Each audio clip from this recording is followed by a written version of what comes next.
እባላለሁ። የጅማ ሪጅን ዳይሬክተር ነኝ። ካሉት እንደ ሀገር 32 ሪጅኖች ውስጥ አንዱ የጅማ ሪጅን ነው። ጅማ ሪጅን ካሉት ነባር ሪጅኖች ውስጥ አንዱ ነው።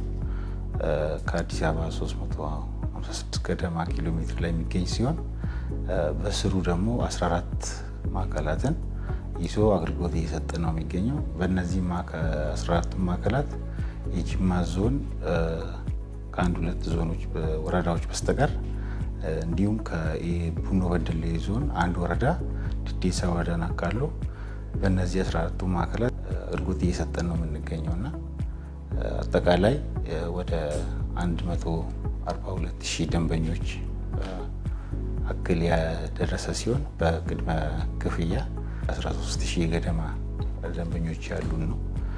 ከ1,200 በላይ ትራንስፎርመሮችን ይዘን እንደዚሁም ከ1,700 በላይ ደግሞ መካከለኛ መስመር ያለን ሲሆን የአገልግሎቱ እስከታች ድረስ እያወራን ያለ ነው ማለት ነው።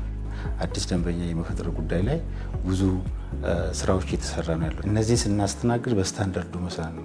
ተቋማችን ደግሞ አንዱ የሪፎርሙ አካል ምንድን ነው? ከዚህ ከስነ ምግባር ጋር ተገናኝቶ በጥቆማ አፕሊኬሽን ብቻ የደረሰንን መረጃ ተከትለን እርምጃ እየወሰን የማስተካከል ሂደት ውስጥ በጉል እየተሰራበት ነው ያለው። ደንበኞቻችን እንግዲህ አገልግሎት ሰጪ ተቋም እንደመሆናችን ለሁለት ነገር ነው እኛ ጋር የሚመጡት። አንደኛ አዲስ አገልግሎት ለማግኘት፣ ሁለተኛ ደግሞ ያገኙትን አገልግሎት ኮምፕሌን ወይ ደግሞ ችግር ለመፍታት ሊሆን ይችላል። የኮምፕሌን ሃንድሊንግ ወይ ደግሞ የቅሬታ አቀራረብና ቅሬታ አፈታትን በተቀመጠው በተቋሙ ስታንዳርድ መሰረት ነው እየተሰራ ያለው። ኦልሞስት የአስቸኳይ ጥገናዎች ላይ ያሉትንም በቢል ጉዳይ በኒው ኮኔክሽን የሚመጡትን ኮምፕሌኖች በተቻለ ተቋሙ ባስቀመጠው ስታንዳርድ ነው እየሰራን ያለው። የሀገራዊ ፕሮጀክቶች ጋር ያለን ቁርኝነት በትክክል እያስኬድ ነው ያለው። የጅማ ዋና ከተማው ራሱ ኮሪደር ከመጀመሩ እስከ አሁን ያለው ፌዝ ድረስ የእኛ ተሳትፎ ሰፊ ነው። ከ3-4 ኪሎ ሜትር የሚሆኑ የስቲል ስማርት ስቴት ፖሎችንም በስዊች ጊር ቲሞቻችን ተሳትፈን ከዚህ በፊት እንደሰራ ነው ሁሉ በየጊዜው ነው የተሳተፍን ያለ ነው። ገበታ ለሀገር ወይ ደግሞ ስማርት ሲቲ የጅማ ስማርት ሲቲ የሚባለው አዲስ ፕሮጀክት አሁን በስፋት የተሰራ ነው ያለው እዚህ ጅማ አካባቢ ላይ። የእሱም የኃይል አቅርቦት ኦልሞስት ከ90 በላይ ፐርሰንት የሚሆነው መስመሩ እያለቀ ነው ያለው። ከአካባቢ መስተዳድር ጋር ኮሚኒኬት እያደረግ በሪሎኬሽን የሚመጡት መንገዶች በዛውም ቀጥሎ ቀጣይ የሚታሰቡ እዛ አካባቢ ላይ መሰረተ ልማት ካለ ኮሪደር ካለ ያን ታሳቢ ያደረገ ስራ ነው እየሰራን ያለ ነው። አሁን በስፋት የኛው እያደረግን ነው። ስራዎችን ደግሞ ስንሰራ በዚሁ አጋጣሚ የኔትወርካችንን ሪሃቢሊቴሽን ወይ ደግሞ የኔትወርክ መስመር ማሻሻል ስራዎችንም እያካተትንበት ነው እየሰራን ያለ ነው ማለት ነው። በሪጅናችን በኩል ማስፋፊያዎች የተሰሩ ነው ያሉት። ጌራ፣ በሻሻ እነዚህ አካባቢዎች ላይ በዚህ ዓመት ሰፊ መስፋፊያ ተሰርቶ ያለቀላቸው ናቸው። በተጨማሪ አንዳንድ ኤሪያዎች ላይ ደግሞ ከግሪድ ውጭ ኦፍ ግሪድን የማገናኘት ስራ የተሰራ ነው ያለው።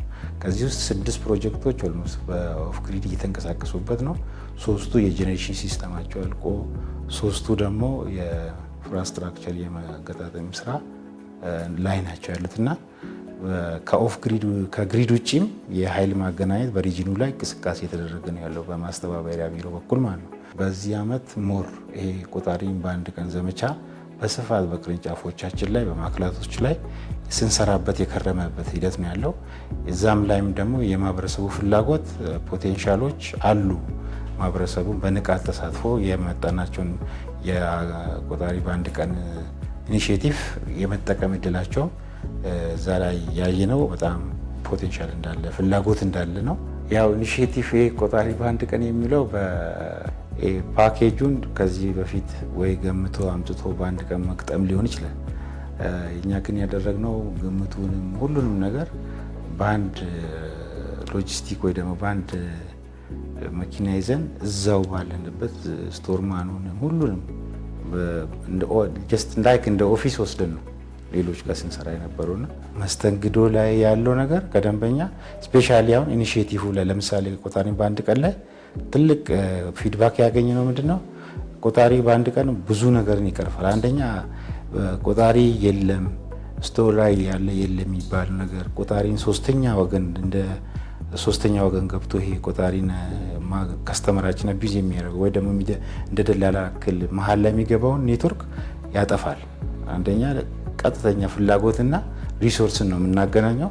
ይሄ በዚህ ሳይድ ብዙ ፊድባኮችን ስናገኝ ነበር። ቆጣሪን ቤት ለቤት በምናደርግበት ሰዓት እነዚህ በመሀል ላይ አላስፈላጊ ወጪ ደንበኞቻችን ላይ የሚያበዙ የተቋሙ ስትራክቸር ውስጥ የሌሉ ደላሎች ደላላ የሚሰሩትን እነሱ በሙሉ በምንቀርፍበት ሰዓት ትልቅ ፊድባክ ስናገኝ ነበር ማለት ነው። አንዳንድ ደንበኛ ሰርፕራይዝ ሆኖ ያልጠበቁት እንደሆነ ሁላ ቆጣሪን በአንድ ቀን ማግኘት የማይቻል የሚመስል ግን በትክክል አገልግሎቱን ሲያገኙ የነበሩ ጥሩ ፊድባኮች ስናገኝ ነበር።